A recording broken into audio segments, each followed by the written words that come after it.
Assalamualaikum warahmatullahi wabarakatuh. Saya Eva Lestari dari jurusan Pendidikan Sejarah Fakultas Keguruan dan Ilmu Pendidikan Universitas Sultan Ageng Tirtayasa. Saya sedang berada di kawasan Keraton Ratu Boko.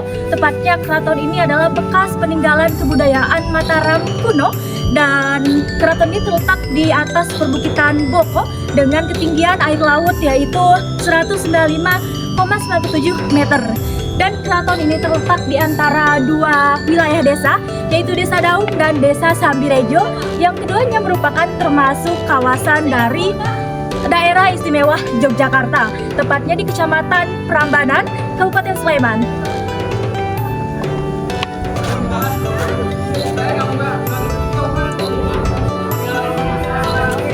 Ya, saya Agus Forensa. Kali ini kita akan menyusuri daripada bangunan-bangunan yang berada di Keraton Ratu Boko. Penasaran bagaimana keseruan daripada penyusuran kita?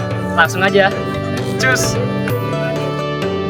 Riwayat pendirian dan penggunaan bangunan di situs Ratu Boko dapat diketahui dari isi sejumlah prasasti yang telah ditemukan di situs tersebut.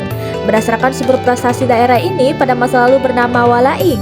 Prasasti tertua yang ditemukan berangkat tahun 752 Masehi berisi tentang peringatan pendirian Abayagiri Wihara oleh Rakai Panangkaran. Berdasarkan struktur bangunan dan prasasti-prasasti yang ditemukan tersebut, Hussein berpendapat bahwa semula komplek bangunan di Boko ini merupakan sebuah wihara untuk pendeta Buddha yang bernama Abayagiri.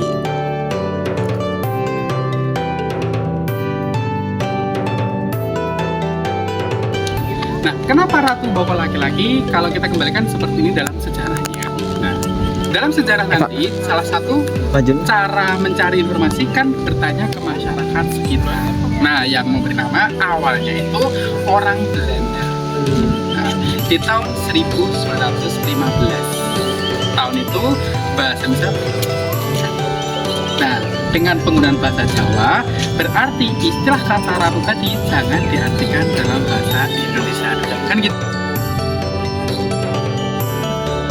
Temuan prasasti lainnya yaitu prasasti Ratu Boko A dan B berangkat tahun 856 Masehi dan C, semua mengandung keterangan tentang pendirian lingga, yaitu Lingga Kertivasa, Lingga Trimbaka, dan Lingga Hara pada tahun 856 Masehi. Situs Ratu Boko difungsikan sebagai keraton oleh seorang penguasa beragama Hindu yang bernama Rakai Walaing Pukumbayoni.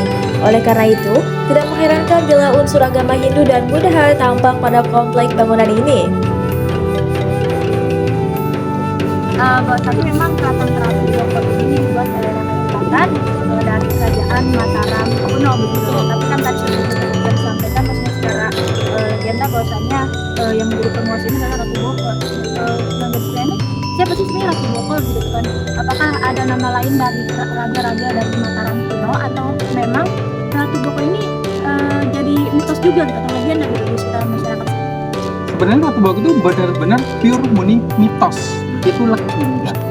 Makanya kenapa ada cerita legenda dan cerita sejarah? Ya tadi, kalau dalam versi legendanya penguasaan Ratu Boko, tapi kalau dalam versi sejarahnya adalah Rakai Pikatan dan Rakai Panangkaran sebenarnya. Karena nanti ada dua prasasti yang dijadikan pedoman di sini. Nah, mungkin kenapa muncul cerita legenda? Kenapa muncul cerita legenda? Mungkin gitu ya. Ini salah satunya. Ini bangunan-bangunan yang ada di era ini, Mataram kuno, itu kan sebagian besar pembangunan itu kan candi dari batu. Nah, batunya ada dua jenis, batu andesit dan batu putih. Batu putih di setiap tempat itu biasanya akan memanjat dari bukit itu. Contohnya di sini dulu. Itu dulu di batu putih. Nah, ini bukit batu putih mereka pahat. Nah, dipahat saja nanti diartikan dalam agama Hindu alam nggak dijaga, keseimbangan nggak ada. Makanya setelah bukitnya dipahat dijadikan sebagai bahan bangunan. Tadi ada kalung, ada benteng, kita ada tangga, itu ada jadi batu putih. Nah, nanti juga dijadikan sebagai fondasi. Tadi Masnya bilang batu andesit, ini batu andesit, ini batu andesit, ini batu andesit. Prambanan, Borobudur, candi-candi yang di Jawa kebanyakan menggunakan batu andesit karena lebih kuat.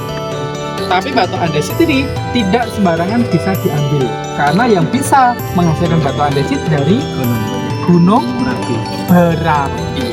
Nah, jadi makanya dari sini paling dekat dari gunung berapi adalah Merapi.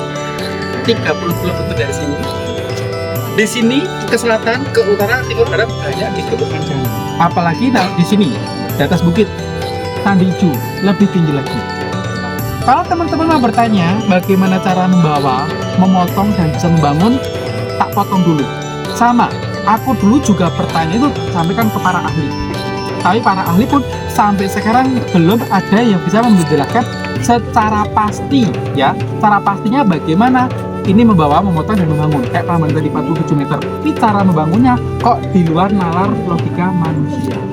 Akhirnya salah satu budaya orang Jawa dulu, bila mana ada sebuah kejadian kok diartikan di luar nalar, lebih suka disampaikan dengan hal-hal yang mistis.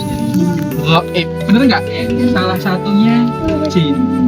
Itulah menjadikan kenapa muncul cerita legenda. Unsur Hindu dapat ditunjukkan melalui yoni, 3 miniatur candi, arca Ganesha dan Durga, serta lempengan emas dan perak bertuliskan mantra agama Hindu. Sedangkan unsur Buddha terlihat dari adanya arca Buddha, reruntuhan stupa dan stupika.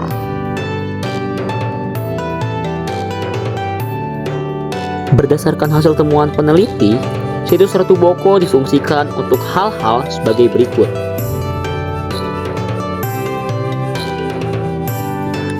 Pertama, difungsikan sebagai wihara atau biara.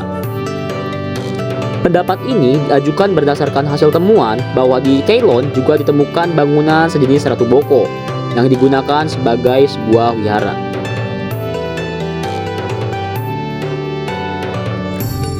Kedua, berfungsi sebagai taman rekreasi raja. Pendapat ini diutarakan karena situs Ratu Boko berlokasi di tempat perbukitan tinggi yang indah dan dengan dihiasi kolam-kolam.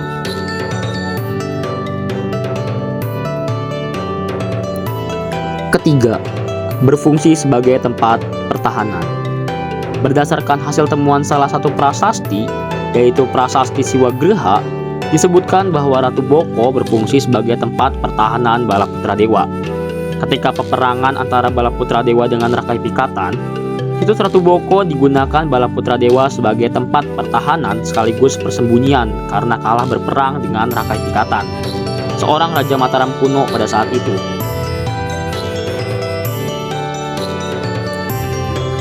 Keempat, berfungsi sebagai sebuah keraton. Alasan ini dikemukakan karena situs Ratu Boko memiliki luas, variasi bentuk, dan tata letak yang sesuai dengan sebuah keraton, di mana bentuk dan tata letaknya memiliki kesamaan dengan keraton kuno India, yang memperkuat argumen pendapat di atas. Keempat, fungsi Ratu Boko pada masa lalu di atas ditemukan oleh peneliti dengan analisis secara langsung di situs Ratu Boko, ataupun analisis prasasti yang berhubungan dengan situs Ratu Boko.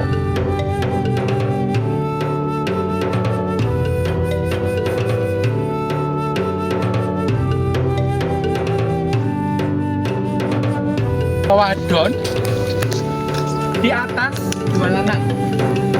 Fungsi sama, bertapa, bersemedi, bermeditasi. Lanang wadon nanti dibedakan raja dan ratu. Raja di atas, ratu di bawah. Karena derajatnya lebih tinggi, makanya tempatnya juga harus lebih tinggi.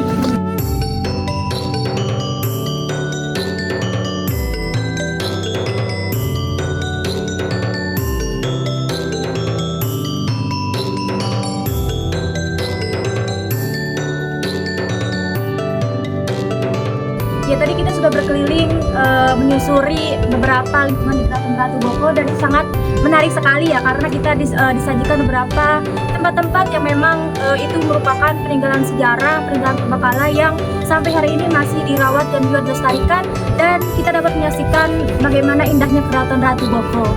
Ya, penelusuran tadi sangat seru sekali mengenai Keraton Ratu Boko, dan kita juga membahas antara mitos maupun sejarah di Keraton Ratu Boko. Mungkin sebelum closing, saya ada sedikit pantun. Di kota Dieng cuacanya dingin, Cakep, di Borobudur cuacanya panas. cakep. Sekian dari kami. Wassalamualaikum warahmatullahi wabarakatuh.